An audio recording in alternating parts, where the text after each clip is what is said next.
Poco X4 Pro 5G. Alors, meilleur rapport qualité-prix de ce début d'année?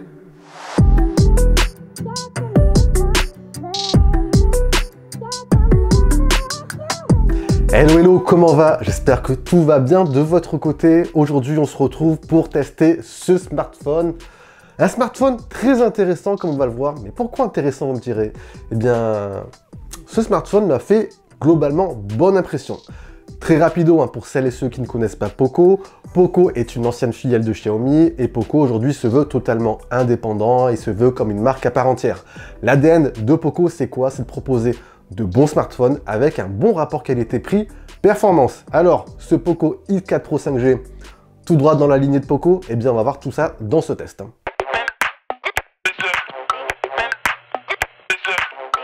Alors ce Poco X4 Pro 5G fait bien évidemment suite au X3 Pro que je vous avais testé il y a quelques mois sur la chaîne.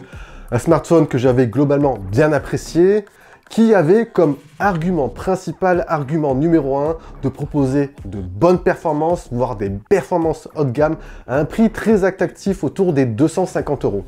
Et bien pour ce nouveau modèle, Poco, comme on va le voir, n'a pas adopté en fait la même stratégie, elle a plutôt fait les choses différemment. Premier point qui me paraît le point le plus important et qui globalement, c'est le point qui ressort pendant le laps de temps où j'ai testé ce smartphone, c'est le mot équilibré. On a ici un smartphone qui est bon, voire très bon sur certains aspects et qui ne néglige quasiment rien. L'expérience multimédia, elle est assurée par un très bel écran, un grand écran de 6,67 pouces. On est ici sur de l'AMOLED et oui, on troque le LCD pour de l'AMOLED et ça, c'est plutôt pas mal. Donc on a des noirs plus intenses, des couleurs plus contrastées. Bref, on gagne ici en confort visuel et ça c'est plutôt appréciable au quotidien pour checker vos vidéos, pour jouer, pour naviguer, etc. Dans la continuité, on conserve aussi le taux de rafraîchissement 120 Hz et ça c'est nickel, donc parfait pour avoir une navigation plus fluide, pour avoir des animations ultra rapides, donc ça c'est nickel. On conserve aussi dans les bons points le double haut-parleur, donc ça c'est parfait pour avoir une bonne immersion stéréo, même si ici l'expérience audio n'est pas ultra quali. Voilà, c'est toujours sympa d'avoir deux haut-parleurs pour s'immerger au niveau audio. Et dernier bon petit point, ça c'est parfait pour les mélomanes, on a toujours ici la prise jack au-dessus, donc parfait pour les adeptes des casques filaires. Toujours dans cette idée de base d'équilibre, pourquoi opter pour cette version X4 Pro 5G pour un processeur qui est, oui, comme on va le voir, moins performant que son prédécesseur, mais qui au final sera tout à fait suffisant pour les usages du quotidien. Vous avez le processeur Snapdragon 695 qui est en plus compatible 5G, qui sera accompagné de 6 à 8 Go de mémoire vive, de 128 à 256 Go de stockage qui est en plus extensible jusqu'à 1 Tera via microSD.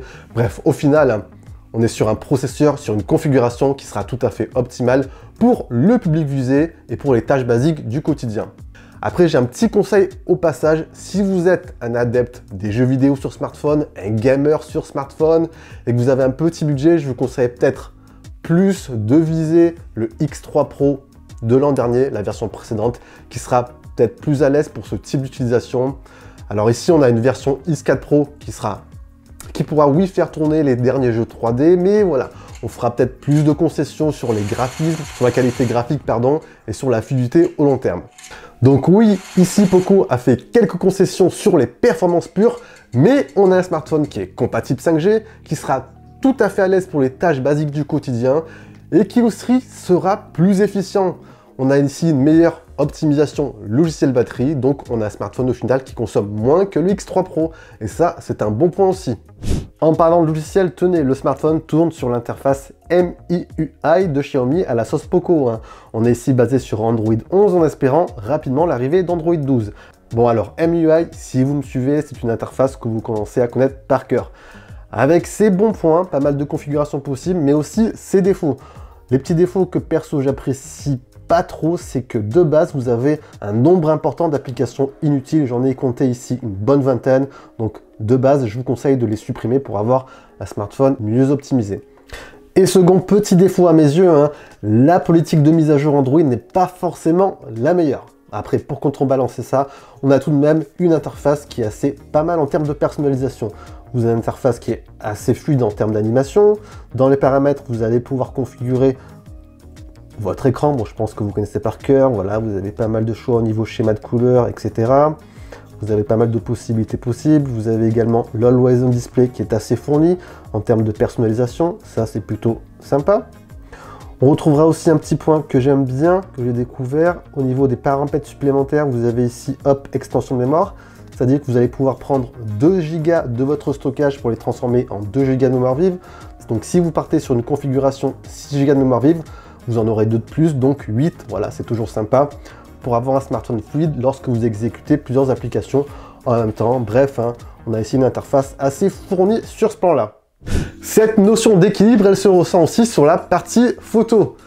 Un poil négligé sur le X3 Pro, on a ici un capteur principal qui est mieux défini, 108 mégapixels. Alors, c'est pas forcément gage de meilleure qualité, mais au final, hein, dans les faits, comme vous allez le voir, on a un smartphone qui délivre des clichés qui sont plus quali dans la majorité des cas. Hein.